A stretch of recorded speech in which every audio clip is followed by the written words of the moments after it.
Hi. Just want to talk to you today about compassion-based therapy and the 3 systems of the brain. So compassion-based therapy is something I learned after a car accident. It's really, really good for treating trauma and PTSD. So it's worth looking it up. There's a really good book on it, which I will share another day because I can't remember the name of it. Okay, so I'm going to draw for you the 3 systems of the brain and how we tend to live more in one or 2 of the systems than the other. But what we want to do is try and balance this out a little bit. Okay, so you've got the threat system,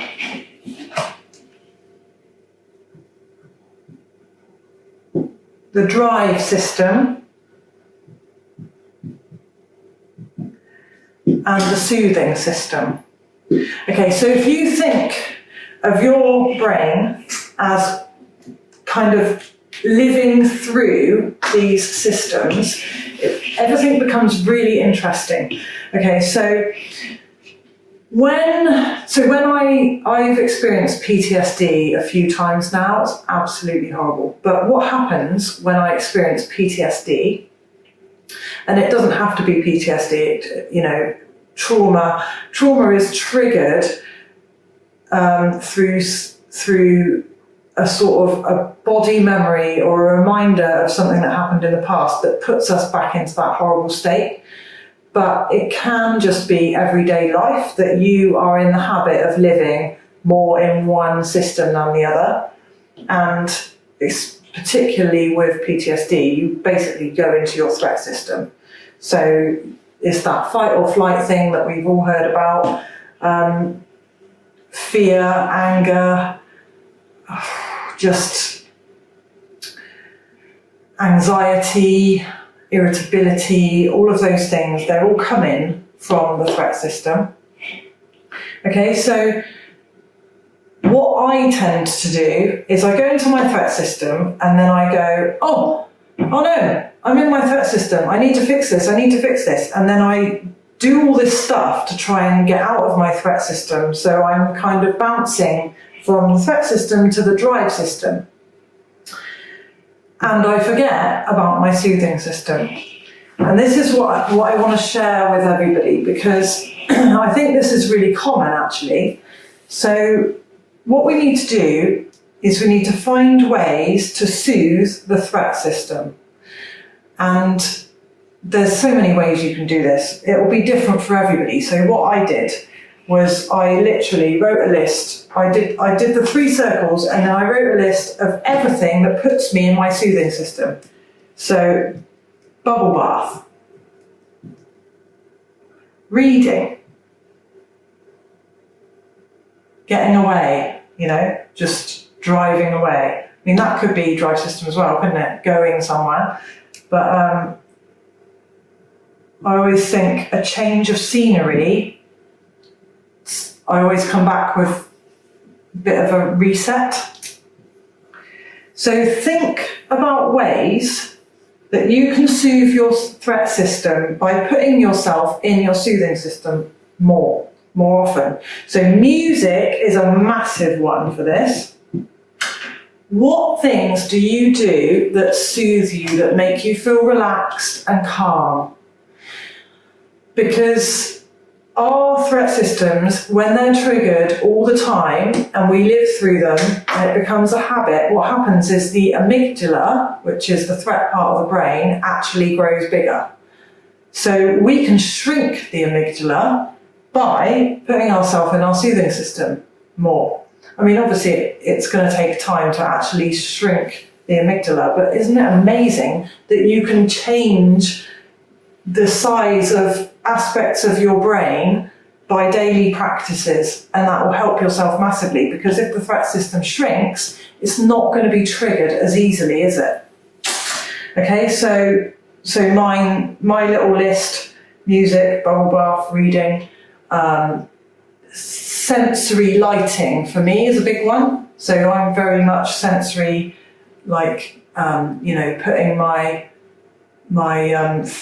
fleecy throw around my shoulders, snuggling up on the sofa with my twinkly lights.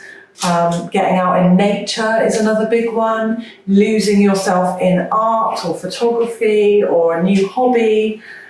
Just try and think of all the things that you could do to soothe this threat system. The other way to use this is be aware of what puts you in your threat system as well. So I did this as well, and I thought, right, I'm going to avoid everything in that circle, and I'm going to do everything in that circle. And obviously, your drive system is like your motivation, you get up and go. So it would be great, wouldn't it, to live bouncing between those two instead of in this one. So for me, the threat system is obviously, it's going to be the things that trigger memories of the past, of bad stuff that happened, but also just a simple thing like promising too much of my time to people and then feeling overwhelmed, like I'm going to let somebody down. That's a big one that puts me in my threat system. Certain people and places might put you in your threat system. Watching horror films and horrible movies, that's a big one. I tend to avoid them now, unless I need a wake-up call. Like, sometimes it's good to be reminded. I find, watching something scary can sometimes have a good effect because it can make you think, at least I'm not being mangled or whatever it is in the movie. But just so be aware of what triggers your anxiety and try to avoid the situations that trigger it. Easier said than done, I know. The other great way that you can use the analogy of the three systems in your brain, which I found so useful when I was suffering with PTSD, and that is just by recognizing. So I remember years ago, my partner coming home from work for some reason triggered my threat system. Don't know why, but it did. So I would recognize, I'm in my threat system. I want to be in my soothing system. So what can I do to swap systems? So my go-to thing to do would be to go in my meditation room and play Nikita by Elinchrom. And that would instantly, I'll just sit there and focus on the song, and I would literally watch my body relax and notice that I'd swap systems and then go back out and start again, rather than just trying to cope with it and face it when you're here. Because when you're in that place, the kind of logical part of your brain shuts down anyway, because you're in that adrenaline state, and all that's important is to fight or flight, isn't it? So that's why they say you can't think straight when you're here. Anything that's not vital for survival kind of shuts down.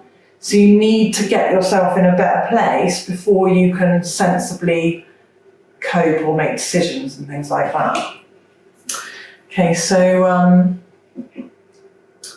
just have a think really about what things that you could do. Can you make a little list, get some ideas, talk to other people about it, and just be aware during the day, I've gone into my threat system, or what put me there this time? I'm going to avoid that next time. What can I do to swap systems? I'll go and play that music, or go and play with the dog, or I'll go out for a walk, or whatever it might be. So the more times that you catch your threat system being triggered and you swap it, the more you are working at actually shrinking your amygdala, and then you'll be able to cope with life so much easier in the future if your amygdala has been soothed.